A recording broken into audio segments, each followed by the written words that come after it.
नमस्कार दोस्तों, आज फिर हम उपस्थित हुए हैं शुभ टेक्निकल स्टडी में। हमारा जो भी टेक्निकल स्टडी में आईटीआई ट्रेनिंग ऑफिसर का कोर्स चल रहा है, जिसमें आईटीआई का बेसिक पढ़ाया जा रहा है, जिसमें प्रारंभिक विद्युत पढ़ेंगे। उसका हमारा एक पहला चैप्टर हुआ था जिसमें कुछ सुरक्षा सावधानियाँ बताई गई थी, और उसके बाद में अग्निशामक केंद्र के बारे में बताया था। अब हम पढ़ेंगे प्रारंभ है, वोल्टेज है, और करंट का में क्या रहता है, अणु परमाणु क्या होते हैं, करंट कैसे चलती है, मतलब प्रारंभिक रूप से जो विद्युत का उपयोग होता है उसके बारे में पढ़ेंगे। तो सर्वप्रथम हम पढ़ेंगे पहले तो विद्युत ऊर्जा। तो विद्युत ऊर्जा जो होती है वो दो प्रकार की होती है।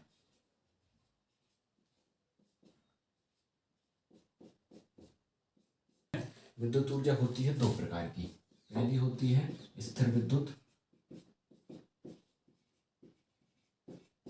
दूसरी होती है गतिज।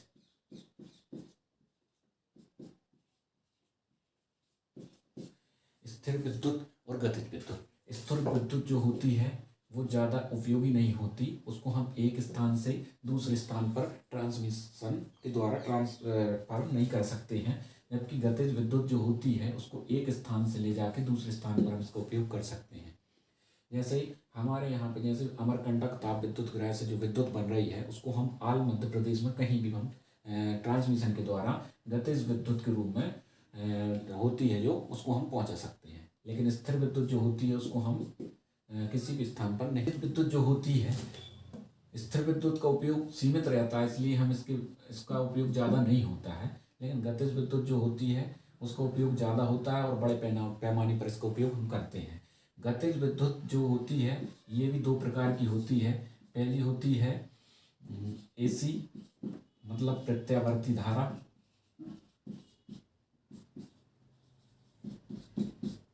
और दूसरी होती है डीसी, मतलब दिष्टधारी धारा।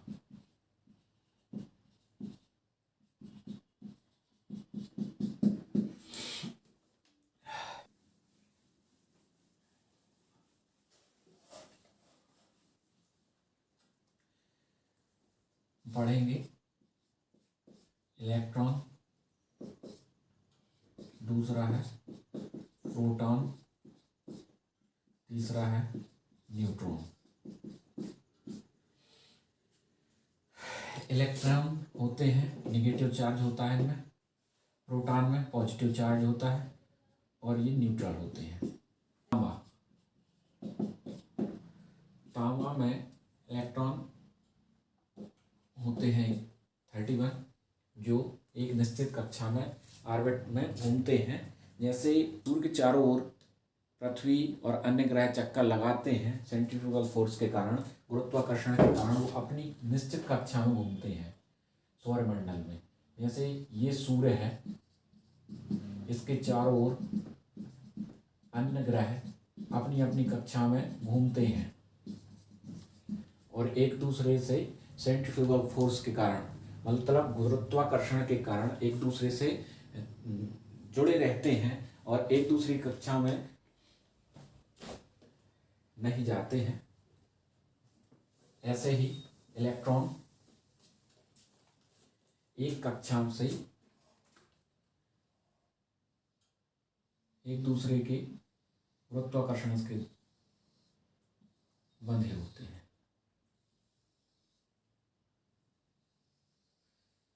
इसमें इलेक्ट्रॉन, प्रोटॉन, न्यूट्रॉन।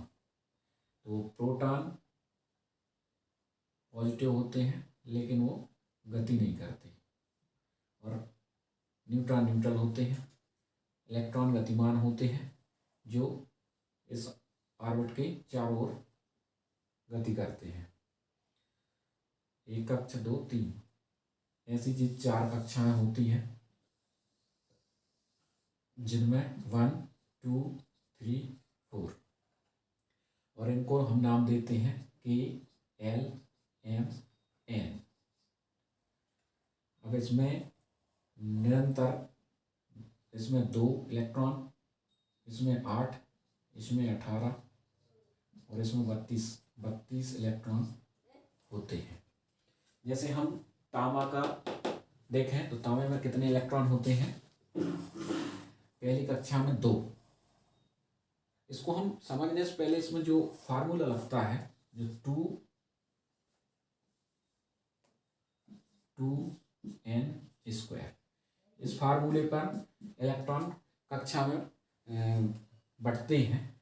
जैसे माने पहली कक्षा में तो 2 इंटू पहली कक्षा मतलब 1, n का मान मतलब होता है नंबर ऑफ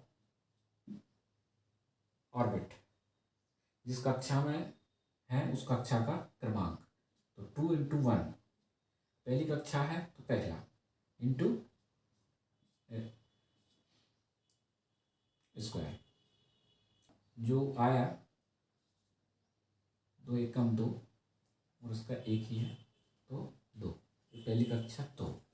फिर 2 इंटू दूसरी कक्षा मतलब 2 नंबर, इसका 2, तो 2 दूनी 4, 4 दूनी 8, तो दूसरी कक्षा पहली में 2, दूसरी 8, तीसरी कक्षा 3 इंटू 3 9, 9 इंटू 2 इंटू 18, ऐसे ही 2 इंटू 4 इंटू 4 इंटू 4 16 इंटू 2 32।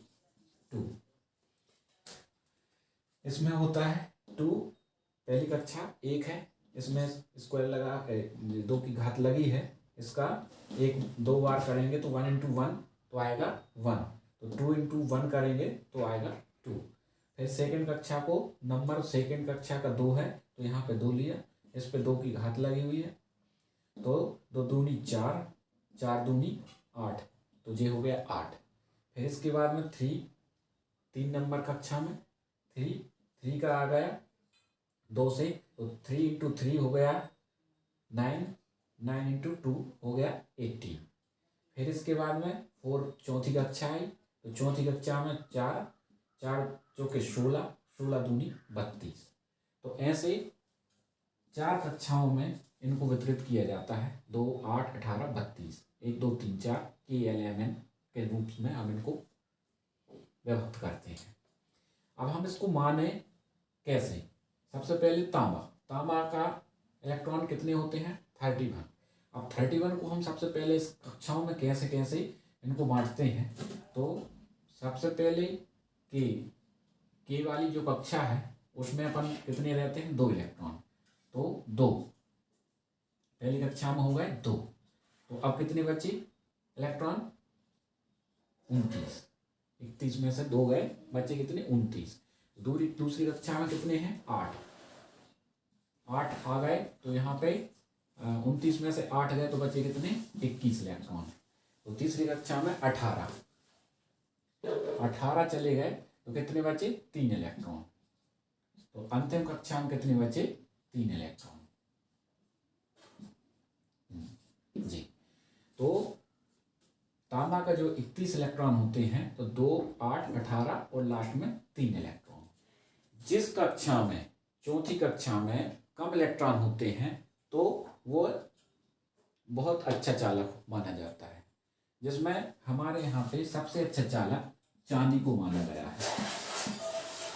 फिर उसके बाद में सोना, फिर उसके बाद में तांबा, फिर उसके बाद में एल्यूमिनियम।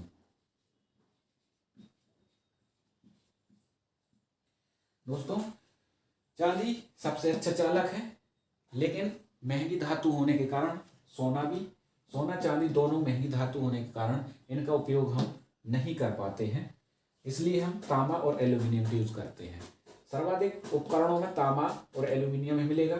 इसके तांबा भी सबसे उपयोग होता था, लेकिन कुछ समय से हम देख रहे हैं कि सभी जगहों पर एल्यूमिनियम का यूज ज़्यादा हो रहा है, क्योंकि यह कम लागत का होता है और इस कारण से इसका उपयोग ज़्यादा हो रहा है। और इसके आगे अब हम चार्ज करंट के बारे में पढ़ेंगे। इसको हम इरेज कर देते हैं। इतना आपको समझ में आ गया होगा, बेसिक के रूप में हमने आपको बता दिया।